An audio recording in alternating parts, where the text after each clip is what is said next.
Bueno, siempre que colocamos una unidad interior de aire acondicionado, debemos recordar lo importante que es ubicarla a la distancia del techo que el fabricante nos indica. Por ejemplo, si tenemos el techo a esta altura, hay que respetar siempre la distancia o el espacio superior que tiene que quedar libre. Aproximadamente suelen ser 15 centímetros. A veces también, si el equipo es más grande, suelen ser 20. ¿Por qué es tan importante respetar esta distancia?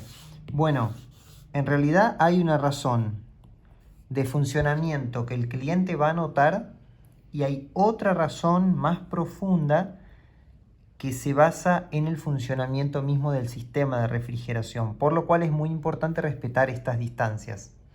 Para comenzar, mencionemos la razón más simple, algo que el cliente va a notar. Si nosotros dejamos menos de la distancia recomendada, el equipo ya no va a poder, vamos a verlo de costado, el equipo ya no va a poder succionar la cantidad de aire que luego quiere refrigerar. Va a poder succionar mucho menos, va a tirar mucho menos aire y como resultado va a enfriar menos, porque tiene menos caudal de aire que ingresa a través de la parte donde tiene que correr la ventilación y a través de la parte donde tiene que absorberse el calor y enviarse hacia el exterior. Va a poder hacer circular menos aire por adentro, absorbe menos calor, tira menos viento, enfría menos. Entonces un equipo de 12.000 BTU o 3.000 frigorías, si lo colocamos quizás a 5 centímetros del techo, nos va a estar rindiendo como un equipo de 9.000 BTU o 2.250 frigorías. Tener en cuenta que ya el cliente eso lo va a notar. Y después obviamente la queja va a ser contra nosotros, porque como técnicos tenemos que saber lo importante que es respetar este espacio. Muy bien, aparte de este espacio, también tenemos que respetar los espacios de los costados, pero estos son más bien ya por funcionamiento. Si nosotros dejamos el espacio indicado por el fabricante en los costados, va a ser mucho más fácil instalarlo para nosotros. Va a ser mucho más fácil porque tenemos más lugar para maniobrarlo.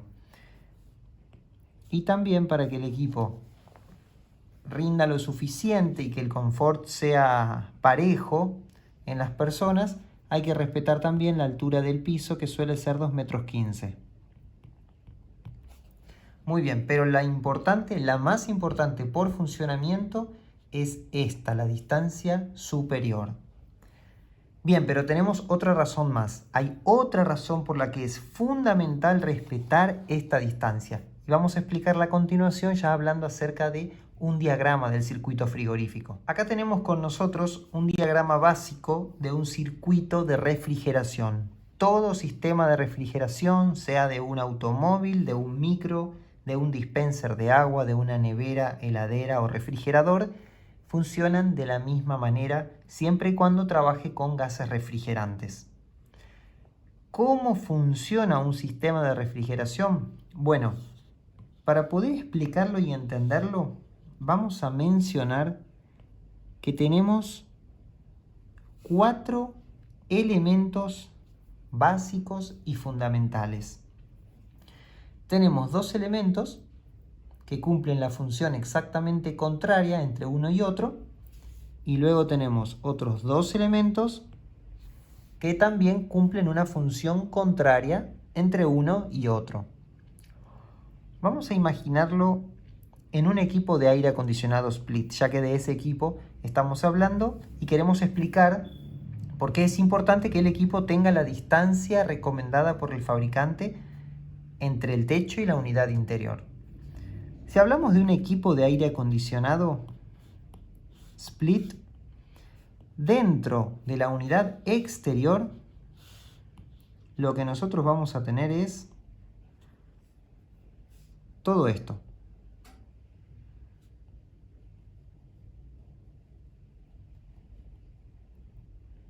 todo lo que tenemos de este lado es la unidad exterior. Y lo que tenemos de este lado es la unidad interior. Muchos lo conocen como condensador y de este lado se lo conoce como evaporador. Pero en realidad no es correcto llamarlo de esa manera, ya que cuando nosotros configuramos el equipo para que funcione en modo calor, estos papeles cambian y este pasa a ser el condensador y este pasa a ser el evaporador. Así que para ser más correctos lo vamos a llamar siempre unidad exterior y unidad interior. Muy bien, perfecto. ¿Qué es lo que sucede en cada uno de estos 4 componentes? Bueno, el refrigerante experimenta una serie de cambios continuos y constantes, los cuales permiten extraer el calor de cierto lugar y transferirlo hacia otro. ¿Cómo se produce esto? Bueno, a través de la absorción de calor del refrigerante que está circulando. ¿Qué es lo que sucede en estos 2 puntos? Bueno, en el compresor lo que sucede es que va a entrar gas a baja temperatura, gas a baja presión, y el compresor lo que va a hacer es elevar esa presión. Va a seguir siendo refrigerante en forma gaseosa. El compresor va a comprimirlo, va a comprimir ese gas y lo va a enviar comprimido hacia el condensador. Una vez que entra hacia el condensador, ese gas a alta presión empieza a condensarse, o sea, se empieza a transformar de estado gaseoso a estado líquido. Como resultado, luego del condensador, el gas es condensado y termina saliendo líquido, siempre a alta presión, que fue elevada por el compresor. Una vez que sale líquido, sigue avanzando en la cañería y llega a un elemento de expansión, que en este caso marca que puede ser una válvula, pero también, como en la mayoría de los aires acondicionados tipo split convencionales, esto no es una válvula, sino que es un capilar. Es el rollo de caño bien fino que vemos dentro de la unidad exterior. ¿Cuál es el propósito de este capilar? Bueno, su propósito es hacer justamente lo contrario de lo que hizo el compresor. Su propósito es bajar la presión. Por eso a la salida tenemos baja presión. Pero siempre líquido, porque el condensador justamente condensó el gas y nos sale líquido a baja presión. Ahora estamos con el refrigerante con baja presión en formato líquido, listo para evaporarse. El momento de la evaporación se produce en el evaporador absorbiendo el calor del ambiente para poder evaporar este refrigerante.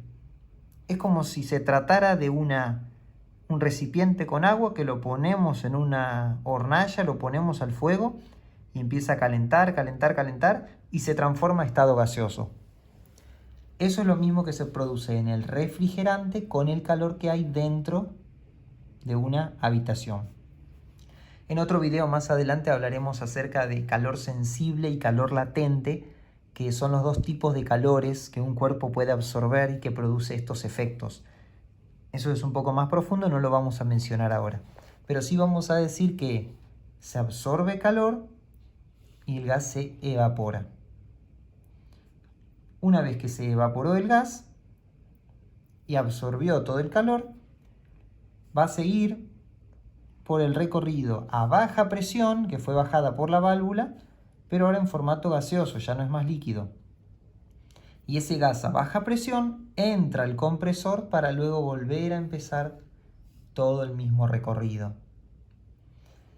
¿Qué sucede si colocamos nuestra unidad interior pegada al techo? El gas no llega a evaporarse, no llega a ingresar el calor suficiente como para evaporar todo el refrigerante.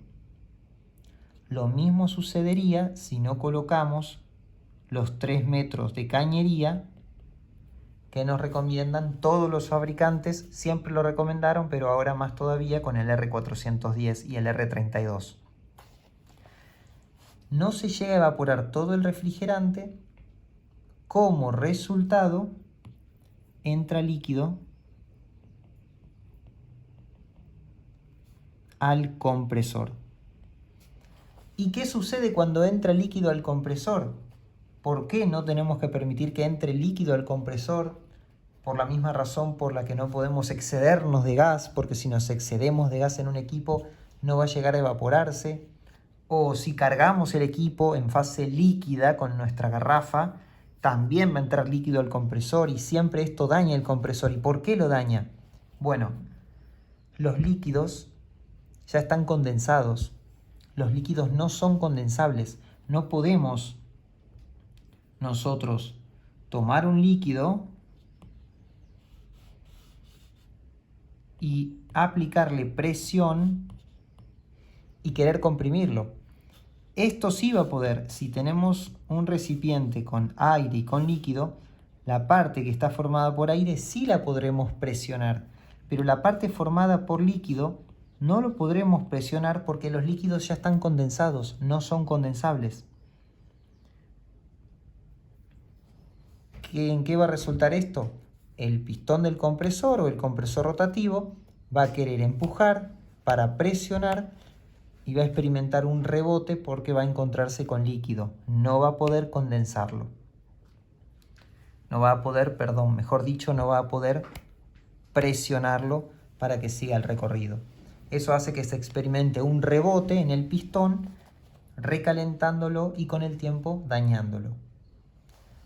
Esa es la razón técnica más importante por la que un aire acondicionado no tiene que ir pegado al techo. Estaremos directamente dañando la vida útil del compresor.